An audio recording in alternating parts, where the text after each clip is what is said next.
your host, Brandon Brown, here with the panel for the night. We got Coach Cleveland Spears. Tax testing is dumb. The Honorable Chris Gallen. Who that? And J.B. Brown. We got two avid supporters of baseball, at least with the shirts. You know, we already know how Chris feels about it. It's laundry day. This is every day. Either way. Cleveland. Yeah, you know, we sit here and we look at all these fines. Dwight Howard got fined $35,000 for criticizing officials on his personal blog. You know, not even Twitter, not even Facebook, but a personal blog site that he had. Basically, what I'm talking about is all these players that get fined for criticizing officials. What has happened to the league? They're getting too soft. 10 years ago, you could talk about one official and not get fined for it. You can talk about how the officiating was unfair, and you would not get fined for it. They wouldn't even think about giving you a fine. But now the leagues have gotten so soft that you can get a fine for anything. They were going to fine Caron Butler for chewing straws. Chewing straws! He's been doing that for years. And suddenly you want to do it to him? The NFL. If you don't wear the right color chin strap, you can get a fine. If you don't wear the right color shoes, you get a fine. What is going on? What is the league or today's mega sports getting too soft?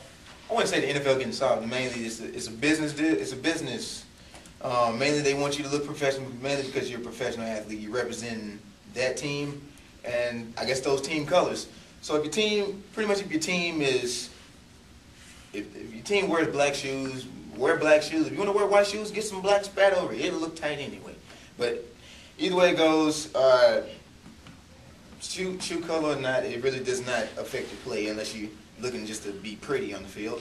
But back then in the NBA, hell, you could punch an official and just get only 10 games. Shout out to Nick Van Exel for doing that when he's with the Lakers. You can chunk TVs. Shout out to Tim Hardaway for doing that when he was with the Denver Nuggets. But now if you go into the stands, fighting people, like knock somebody into next week, artist, you get suspended for the rest of the season and all that. But as far as like making personal attacks, I mean, I think the NBA and David Stern, they are trying to make a point to the fact that like you are a professional, you're in my business, you're in my organization. Like I'm paying. Now you're part of the 400 players in the NBA working for me, and I want you to be professional at all times. Now, I know it's your personal blog, but sometimes you have to word your stuff correctly so you don't be getting caught up. Now, you have to realize, JB, the first two examples, may not get against, people, from the crowd, but, people in the crowd, they pay, their money to come see these NBA players play basketball, not to come get punched in the face. Now, granted, he shouldn't have thrown the beer. Yeah. But at the same time, Artest should have just turned the other cheek. He did, and he got hit. But I'm just saying, I'm not saying I'm all for that, but I'm just saying that you have to represent yourself in a professional manner. Some players do not do this. But then again, that's why some fans like them, man, because they're not your average professional. I mean, they bend the rules a little bit, and they're like the bad boys of the sport. Well, I mean, it's okay to be a bad boy of the sport, but you got to let your play show that you're the bad boy of the sport. Don't use your mouth. Yeah. And then you got to think about you're a professional athlete. Even if you're not if you're not a top dog or a superstar, the fact that you're on TV, on the court or whatever, you got millions of people looking at you. You got people paying to come see you. So in that case, you're a role model. And as you see how they, like for the NBA, you see how they say the NBA cares and they show all the teams that go out to all these different places and interact with fans and try to help the community and all this.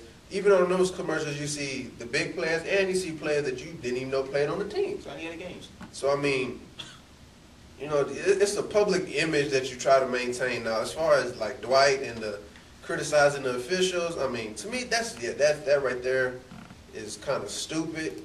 I mean, to get a fine, but then you can't really criticize the officials because I mean they're gonna call it whether you like it or not. I mean, If you want to complain, then go ahead and complain. You can just complain about it, but don't specifically just call them out about it. But just be like, if you felt it wasn't a good game officiated, then just say it. Don't say they were terrible, they stunk, and all that. I mean, but it's have a little bit of professionalism about what you're saying.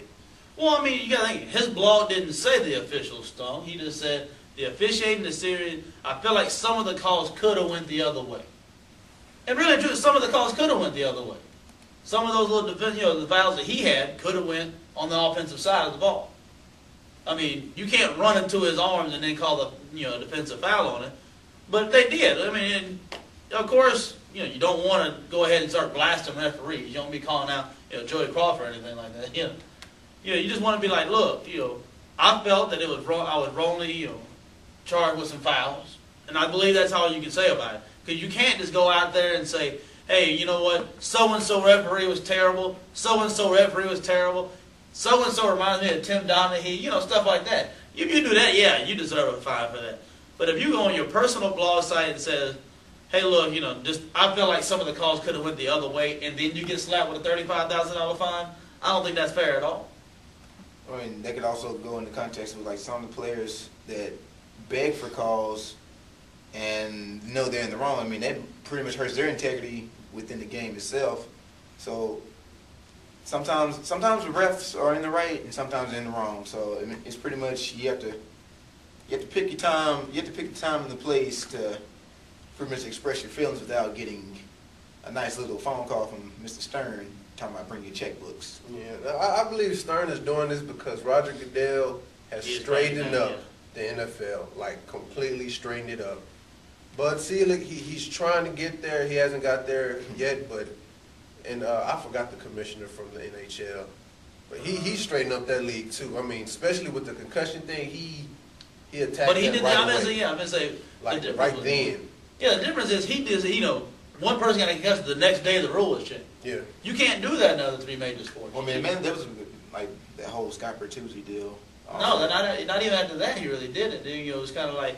It was a couple of years ago. We had that that huge collision. One guy pushed him into the glass and everything. The next day there was no hitting above the head, or above the shoulders. I mean, it's just it comes into the you can do that in hockey because there's a player association that says, hey, look, change the rules when you see fit. Whereas in basketball, football, baseball, it takes a committee to change those kind of rules. So I mean. And the committee will not meet in season. They only meet in the off season. That's the only thing that sucks about it. And I think that's what other sports have to do, is to kind of, get out there and say, look, this is what I'm really, we need to change this rule right now. It's the same thing. NFL with, the concussion thing with the NFL, basketball with criticizing refs and, TV reviews, stuff like that. And baseball with, the maple bass, that's stuff that needs to be changed like on the fly, not waiting 6 months to happen. What about the NBA? I mean, you only get a certain amount of technical fouls you get before they fine you and suspend you for one game.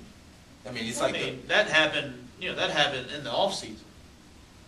They waited to the off season to give that. Yeah, but mind you, like some guys, like Dwight Howard, he was like during the regular season, he had about 15, 16 technicals, and if he would have got one more, he would have to sit out like one of the playoff games because they carry over. Yeah. But I think, the rule of first day, they were going to reset at the playoffs. But now, of course, now they're not going to reset now because of, you got people like Rasheed Wallace getting, 14, 15 in the regular season. If they started over in the playoffs, then you start over 14, 15 more. I mean, they just got to clean it up. I mean, the only thing you can do to make players not talk is just bigger fines. I mean, because $35,000 is nothing. That's chump change. But still, he'd be like, man, this is my money, though. That's a car. Yeah. For your average American. Depending on some people, it may be just a game. Shit, that's a salary. Yeah, that's a whole game. That's somebody's salary. Damn. All right. We'll have more on the range. Stay tuned.